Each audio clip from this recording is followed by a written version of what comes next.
6 and you're in the nick. Oh. Now you I've got my jail Get out card. free card. Merzum Beg was born and brought up in Britain of immigrant parents.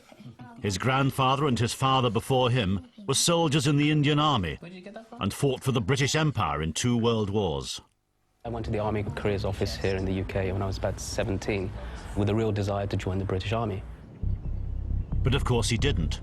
A radical Muslim, he's best known for having spent 2 years in Guantanamo Bay, only to be finally released without charge. One of the names that I was given was Great Britain. I was actually called Great Britain when I was moved around and transported by American soldiers. Great Britain was my name. I don't think anybody knows actually what Britishness is, including the people who want to tell us what they think Britishness is. Researchers asked young people, is being British more important than their family's country of origin? Young people from ethnic minorities were much more likely to disagree that it is than young white people were. And you were saying, well, you don't know what happened to Britishness. I'll tell you what happened. I happened. I feel terribly British. British, but with a different skin colour, food, language, religion. Governments, not just this one, didn't tell these new Brits to be just like the locals. They celebrated these differences and called it multiculturalism. But now they've changed their tune.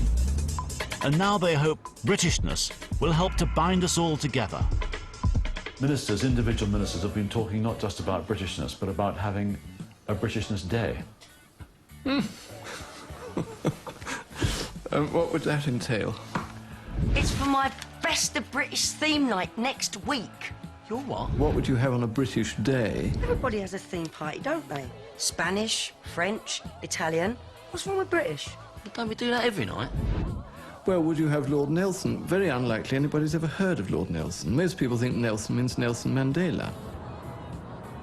If the government's posing the question, are you really one of us, to Muslims, isn't that a question to which there should only be one answer? Yes, we are. I think we should answer in the negative, that we are not one of you, meaning the government. We are British Muslims, and we oppose the positions that you've taken, particularly in relation to foreign policy and now internal policy in relation to the draconian anti-terror legislation that's been forced through.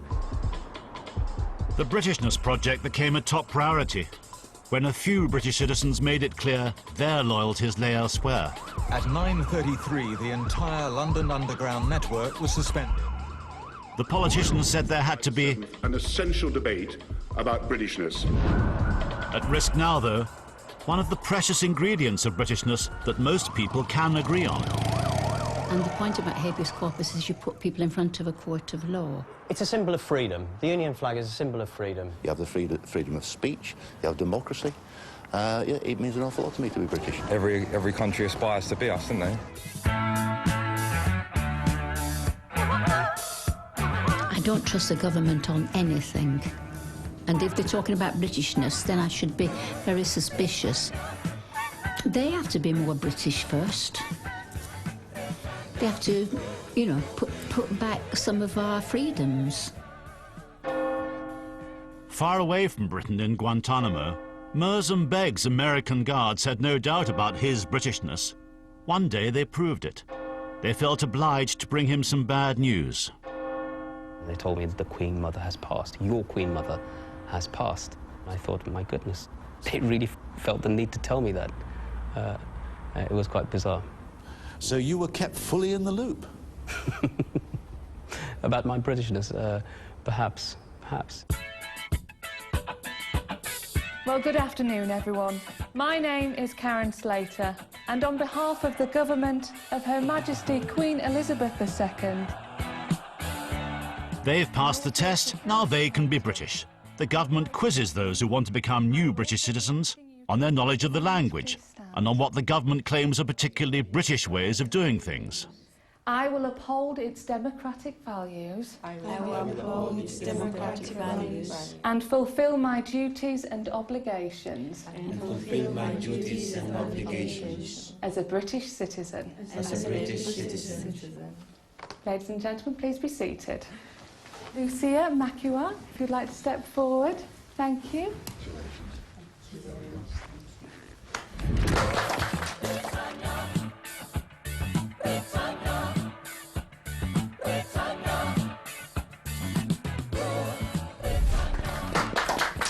We need to give people a better sense of their nationhood, of their citizenship. That helps them to not only to define themselves, but it shows to others that they are sharing in the values of this society.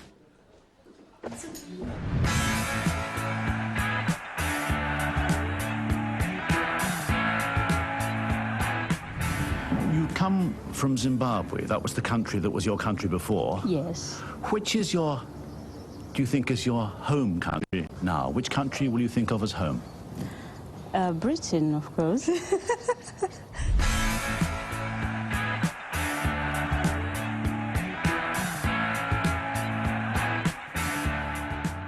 For the last 10 minutes, you've been British, and you've come from Iran. Which country do you consider to be home now, your home country? Iran. If I had to ask you to find the word that you identify with Britishness and being British, what would the word be? Democracy.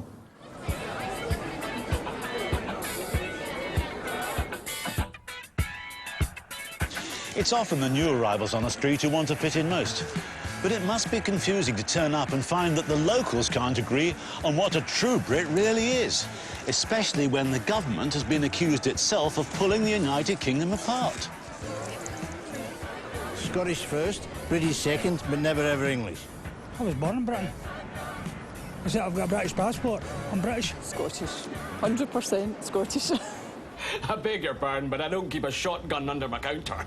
Oh, well, in that case, step to the till.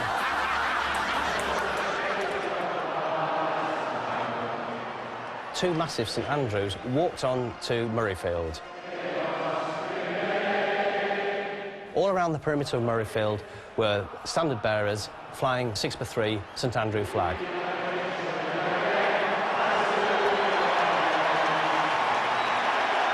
We got walloped by the Scots. Scotland 15, England 9. I am English and I'm sorry we lost, but, you know, I personally think that the actual flag then did the job. Scotland are back in business. Britishness at Murrayfield. You sure this is a good idea? Scotland used to be a separate country with its own parliament. Once it met here in Edinburgh Castle.